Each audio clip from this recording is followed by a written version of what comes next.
Hello everyone, welcome back to Cooking with Donna. Today I am baking up some white chocolate pumpkin pudding cookies. They have pudding in the mix, cheesecake pudding, and they are delicious. Everything you will be needing for these cookies will be in the description. Okay, so let's get started. In my bowl I have 1 cup, which is 2 sticks of room temperature butter, and my sugars. I'm going to beat this up for a couple of minutes. Okay?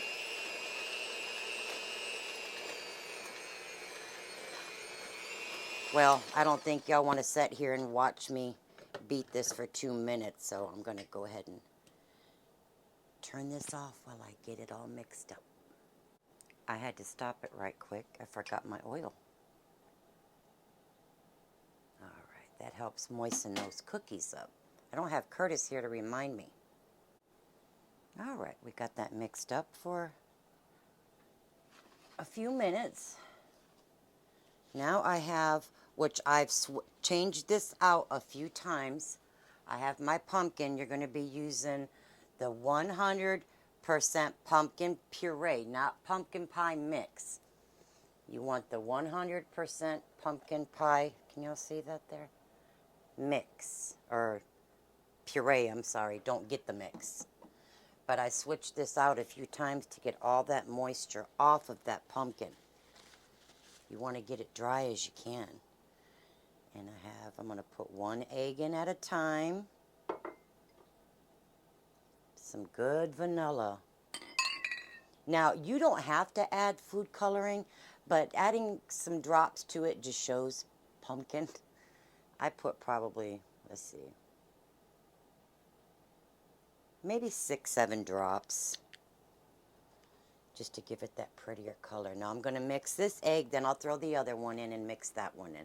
They just mix in better for you that way. Okay, see how pretty that is? Okay, now you're not going to preheat your oven yet because we need to chill this dough. Here I have my flour. And please measure your flour correctly, because if you're not measuring correctly, you're going to get a dry cookie. Don't pack your flour cup. Scoop your flour like so.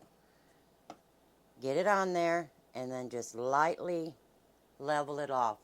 That's very important, because that's a lot of us go wrong, is overpacking that flour cup, just diving in and thinking that's the measurement. You got way too much. Don't pack it, okay? Don't ruin your cookies. Okay. And that's all-purpose flour there. I have my spices. The delicious cookie for this weather. And they are good. Now I have my salt, my baking soda.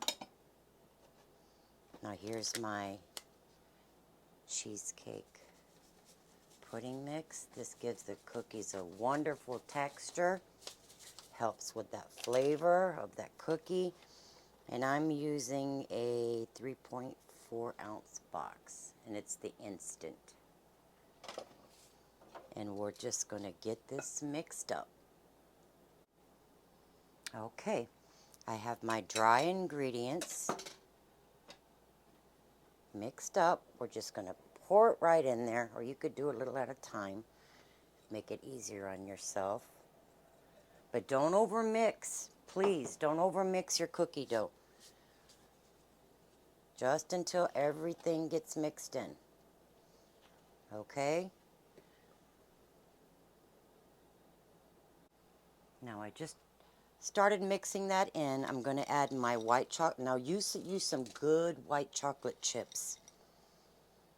Something on the ingredients that says cocoa butter, because different oils, you're not going to get that same result, because after that cookie starts cooling and that chocolate firms up, they're just not the same.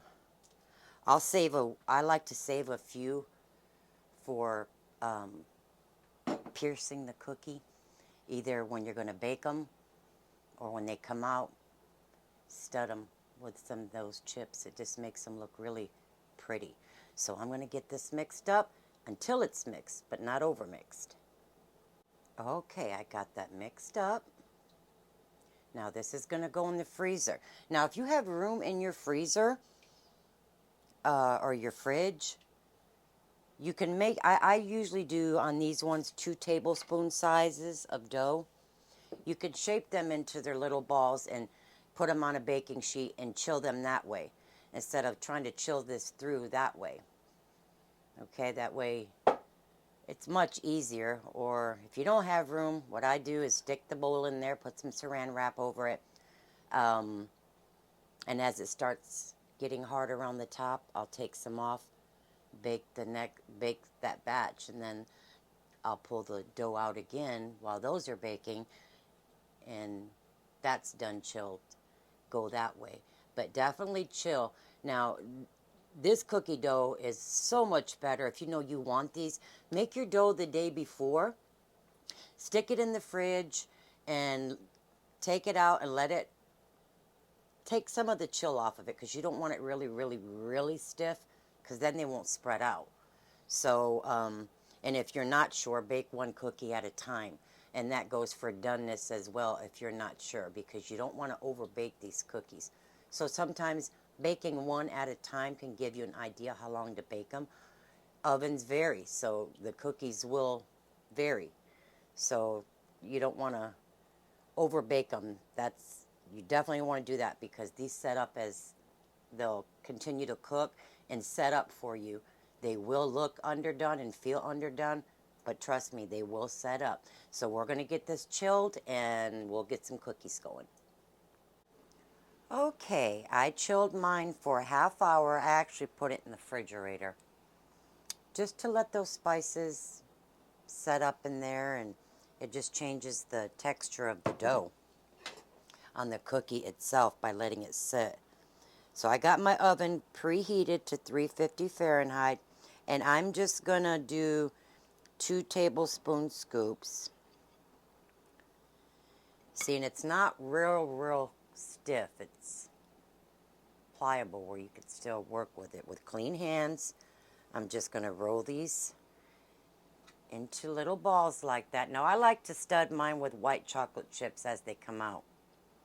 So you can do them now or when they come out. I like to do them when they come out. So I'm going to get these rolled. We'll get them all baked up. Put some white chocolate chips on them when they come out. And we will be back.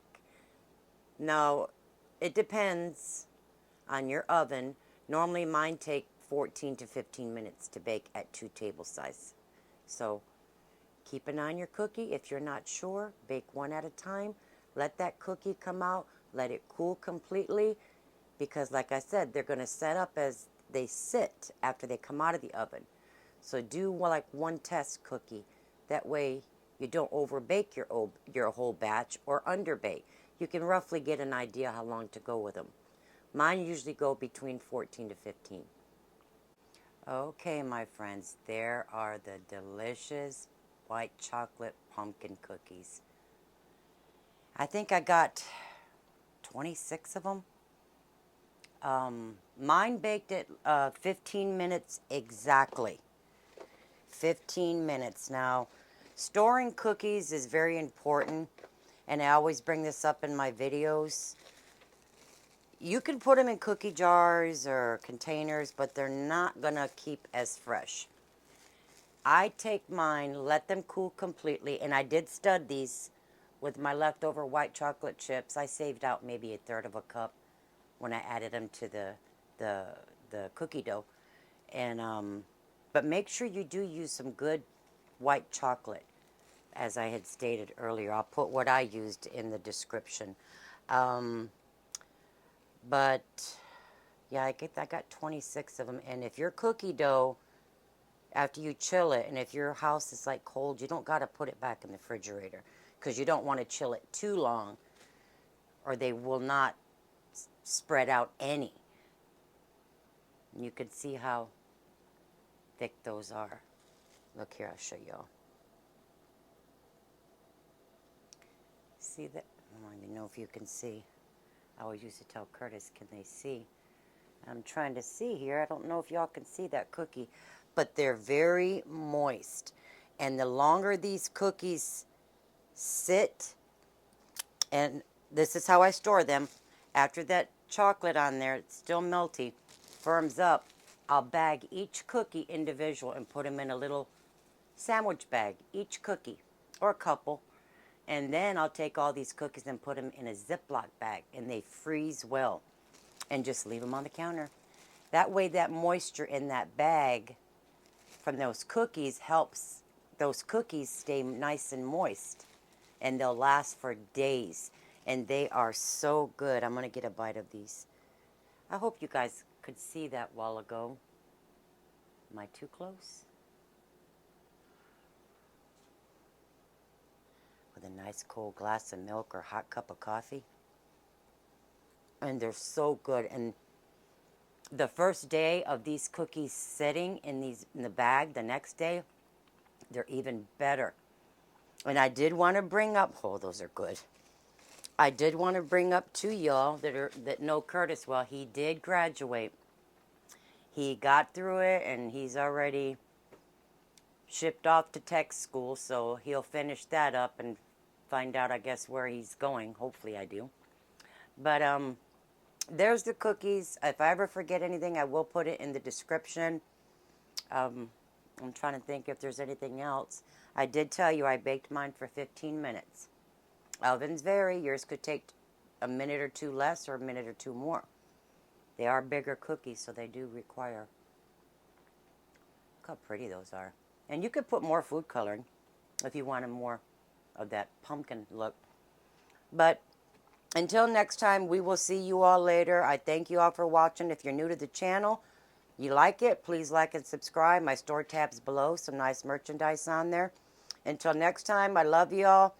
Eat well, stay blessed, and we will see you guys next week. Bye-bye.